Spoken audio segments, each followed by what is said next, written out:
Regulating hormones ആണ് പറയുന്നത്. Regulating hormones എന്ന് പറയുമ്പോൾ ഹൈപ്പോതലാമസ് റെഗുലേറ്റിംഗ് ഹോർമോൺസ് ആണ്. ഈ ഹൈപ്പോതലാമിക് റെഗുലേറ്റിംഗ് ഹോർമോൺസ് ചെയ്യുന്നത് production and release of pituitary tropic ഹോർമോൺസിനെ ഗവേൺ ചെയ്യുക എന്നുള്ളതാണ്. അതായത് ഏതൊക്കെ pituitary hormones, pituitary tropic hormones, pituitary gland produce ചെയ്യുന്ന ട്രോപ്പിക് ഹോർമോൺസിനെ അതിൻ്റെ പ്രൊഡക്ഷനെയും അതിൻ്റെ റിലീസിനെയും ഗവേൺ ചെയ്യുക. അപ്പോൾ ഹൈപ്പോതലാമസിന് അവിടെ പോയിട്ട് ആക്ട് ചെയ്യുക എന്നുള്ളൊരു ഫങ്ഷനാണ്. അങ്ങനെ 2 കൈൻഡ്സാണ് റെഗുലേറ്റിംഗ് ഹോർമോൺസ് ഉള്ളത്. അത് ഏതൊക്കെയാണെന്ന് വെച്ചിട്ടുണ്ടെങ്കിൽ there are 2 kinds: releasing hormones or releasing factors, inhibiting hormones or inhibitory factors. Okay, 2 ടൈപ്പാണ് പ്രധാനമായിട്ടും ഉള്ളത്, 2 കൈൻഡ്സ് ഉള്ളത്. അതിൽ റിലീസിങ് ഹോർമോൺസ് അല്ലെങ്കിൽ റിലീസിങ് ഫാക്ടേഴ്സ് എന്ന് പറയും, inhibiting hormones or inhibitory factors.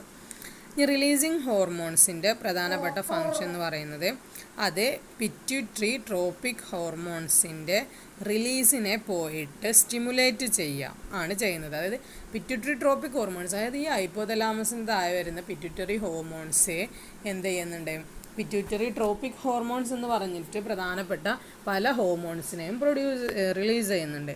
അപ്പോൾ ഈ റിലീസ് ചെയ്യുന്ന അതിനെ റിലീസ് ചെയ്യണം എന്നുണ്ടെങ്കിൽ ഈ ഹൈപ്പോതലാമസിൻ്റെ ഒരു പുഷ് വേണം. അപ്പോൾ ഈ ഹൈപ്പോതലാമസിൽ നിന്ന് പോകുന്ന റെഗുലേറ്റിംഗ് ഹോർമോൺസ്, അതിൽ റെഗുലേറ്റിംഗ് ഹോർമോൺസിൽ തന്നെ പ്രധാനമായിട്ട് 2 ഉണ്ട് എന്നാണ് പറഞ്ഞത്, റിലീസിങ് ആൻഡ് ഇൻഹിബിറ്റിംഗ്. ഈ റിലീസിങ് ആണ് പോയിട്ട് പിറ്റ്യൂട്ടറിയിൽ നിന്ന് റിലീസ് ചെയ്യുന്ന ഹോർമോൺസിനെ സ്റ്റിമുലേറ്റ് ചെയ്യുന്നത്. എന്നാൽ ഇൻഹിബിറ്റിംഗ് ഹോർമോൺസ് ആണെന്നുണ്ടെങ്കിൽ അത് പോയിട്ട് എന്താ ചെയ്യുന്നത് എന്നറിയോ, ഈ പിറ്റ്യൂട്ടറി ട്രോപ്പിക് ഹോർമോൺസിൻ്റെ റിലീസ് ഉണ്ടല്ലോ അതിനെ പോയിട്ട് ഇൻഹിബിറ്റ് ചെയ്യാണ് ചെയ്യുന്നത്. Okay, inhibiting and releasing hormones. ഇനി ഓരോ പിറ്റ്യൂട്ടറി ട്രോപ്പിക് ഹോർമോൺസും എന്ത് ചെയ്യുന്നുണ്ട്, ഓരോ പിറ്റ്യൂട്ടറി ട്രോപ്പിക് ഹോർമോൺസിനും കറസ്പോണ്ടിങ് ആയിട്ടുള്ള ഒരു റിലീസിങ് ഹോർമോണുമുണ്ട്, ഇൻഹിബിറ്ററി ഹോർമോണുമുണ്ട്.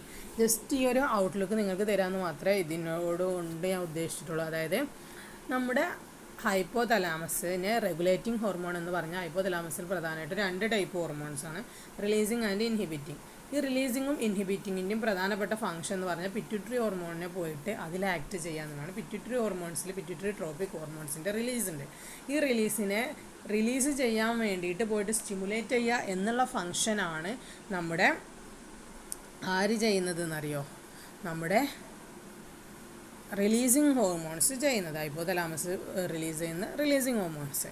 ഹൈപ്പോതലാമസ് റിലീസ് ചെയ്യുന്ന ഇൻഹിബിറ്റിംഗ് ഹോർമോൺസ് എന്താ ചെയ്യുന്നത് വെച്ചാൽ ഈ പിറ്റ്യൂട്ടറി ട്രോപ്പിക് ഹോർമോൺസിനെ റിലീസ് ചെയ്യാതെ അതിൻ്റെ റിലീസിനെ പോയിട്ട് തടയുക, ഇൻഹിബിറ്റ് ചെയ്യുക എന്നുള്ള ഫംഗ്ഷനാണ് ഇൻഹിബിറ്ററി ഹോർമോൺസ് ചെയ്യുന്നത്.